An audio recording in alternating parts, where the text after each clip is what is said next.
Hello friends, வணக்கம் and welcome to our channel. இன்றைக்கி நம்ம வீடியோவில் ஒரு சூப்பரான ஸ்நாக்ஸ் ரெசிபி தாங்க. இது எல்லாரோட ஃபேவரட்டான ரெசிபி. பானிபூரி எப்படி வீட்டிலேயே செய்யலாங்கிறது தான் பார்க்க போகிறோம். அதுக்கு ஃபஸ்ட்டு நம்ம மசாலாஸ் ரெடி பண்ணிக்கலாம். நான் வந்து உருளைக்கிழங்கும் பட்டாணியும் எடுத்திருக்கேன். உங்கள்கிட்ட பச்சை பட்டாணி இருந்தால் நீங்கள் அதை கூட எடுத்துக்கலாம். அதை நல்லா ஊற வச்சு எடுத்துக்கோங்க. உருளைக்கிழங்க தோல் சீவிட்டு அதை வந்து கட் பண்ணி குக்கரில் ஒரு 3-4 விசில் விட்டு எடுத்துக்கோங்க. நல்லா வெந்திருக்கணும். அடுத்தது நம்ம பானி ரெடி பண்ணிக்கலாம். அதுக்கு கொஞ்சமாக புதினா தழை எடுத்துக்கிறேன். புதினா வந்து கொஞ்சம் எடுத்துட்டிங்கன்னா அதை விட 2 மடங்காக கொத்தமல்லி இலை எடுத்துக்கோங்க. அடுத்தது ஒரு துண்டு இஞ்சி நான் கட் பண்ணி சேர்த்துக்கிறேன். காரத்துக்காக 2 பச்சை மிளகாய் சேர்த்துக்கிறேன். இதுக்கு கொஞ்சமாக வந்து புளி சேர்த்துக்கோங்க, டேஸ்ட்டு சூப்பராக இருக்கும். சாட் மசாலா இல்லாதனால நான் 1/2 லெமன் வந்து பிழிஞ்சு விட்டுக்கிறேன். இப்போ இது கூட கொஞ்சமாக வந்து தண்ணி சேர்த்து நல்லா ஃபைன் பேஸ்ட்டாக அரைச்சி எடுத்துக்கோங்க. இப்போ இதில் வந்து நம்ம ஒரு வடிகட்டு வச்சு நல்லா ஃபில்ட்ரு பண்ணி எடுத்துக்கோங்க. ஏன்னா குழந்தைங்க சாப்பிடும்போது அதை டிஸ்டர்ப் பண்ணாமல் இருக்குங்கிறதுக்காக. வடிகட்டிட்டு உங்களுக்கு எவ்வளோ தேவையோ அவ்வளோ தண்ணி சேர்த்துக்கோங்க. இப்போது தண்ணிலாம் சேர்த்ததுக்கப்புறமா தேவையான அளவு உப்பு சேர்த்துக்க போகிறேன்.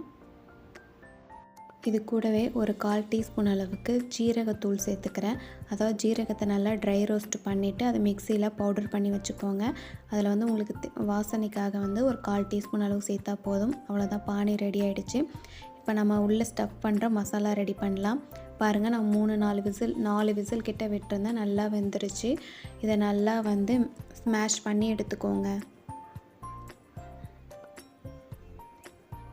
இப்போ இது கூட வந்து நான் பெரிய வெங்காயம் வந்து குட்டி குட்டியாக சாப் பண்ணி வச்சுருக்கேன், அது சேர்த்துக்கிறேன்.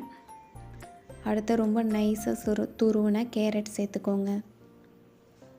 கொஞ்சமாக வந்து கொத்தமல்லி இலை கட் பண்ணி வச்சுருக்கேன், அது சேர்த்துட்டு தேவையான அளவு உப்பு சேர்த்துக்கோங்க. காரத்துக்காக ஒரு 1/4 டீஸ்பூன் அளவுக்கு மிளகாத்தூள் சேர்த்துக்கிறேன். அடுத்தது லெமன் வந்து ஒரு 1/2 லெமன் வந்து பிழிஞ்சு விட்டுக்கோங்க. இதெல்லாம் சேர்த்ததுக்கப்புறமா நல்லா உங்கள் கையாலேயே மிக்ஸ் பண்ணிக்கோங்க. அவ்வளோதான், நம்மளோட மசாலா வந்து ரெடி ஆகிடுச்சு. இது ரொம்ப ஈஸியான மெத்தடுங்க. வீட்லேயே செய்யலாம். நீங்களே உங்கள் வீட்டில் செஞ்சு உங்கள் வீட்டில் இருக்க பெரியவங்க குழந்தைங்க எல்லாருக்கும் கொடுங்க. நல்லா விரும்பி சாப்பிடுவாங்க. பூரி செய்கிறதுக்கு ரெடிமேடாக கடையிலேயே விற்கிறாங்க பானிபூரின்னு. இதை வந்து எண்ணெய் நல்லா காஞ்சதுக்கப்புறமா அதில் போட்டு எடுக்கும்போது உங்களுக்கு நல்லா அது உப்பி வரும். இது வந்து நல்லா வந்து கோல்டன் ப்ரௌன் ஆகிற அளவுக்கு நல்லா குக் பண்ணிக்கோங்க. நீங்கள் உடனே வந்து எடுத்துட்டிங்கன்னா அது ஒரு மாதிரி சுருங்கின மாதிரி ஆகிடும். எடுத்ததுக்கப்புறமா பூரி உங்களுக்கு ரவுண்டாகவே இருக்காது. ஸோ ரவுண்ட் ஷேப்பில் வரணுன்னா நல்லா வேகணும்.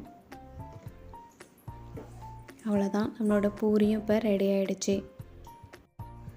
எங்கள் ஊரில் வந்து பானிபூரி வந்து 5 பூரி வந்து 30 ருபீஸ்ன்னு சேல் பண்ணுறாங்க. ஆனால் அது மாதிரி சாப்பிடும்போது பத்தவே பத்தாது. இந்த மாதிரி நீங்கள் உங்கள் வீட்டில் செஞ்சிங்கன்னா எவ்வளோ வேணாலும் சாப்பிட்லாம். வீட்டில் இருக்க எல்லாருமே விரும்பி சாப்பிடுவாங்க.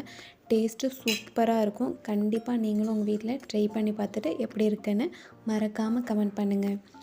ஓகே ஃப்ரெண்ட்ஸ், உங்களுக்கு இந்த வீடியோ பிடிச்சிருக்குன்னு நினைக்கிறேன். பிடிச்சிருந்தால் லைக் பண்ணுங்கள் அண்ட் ஃப்ரெண்ட்ஸ் அண்ட் ஃபேமிலிக்கும் ஷேர் பண்ணுங்கள். தேங்க்ஸ் ஃபார் வாட்சிங்.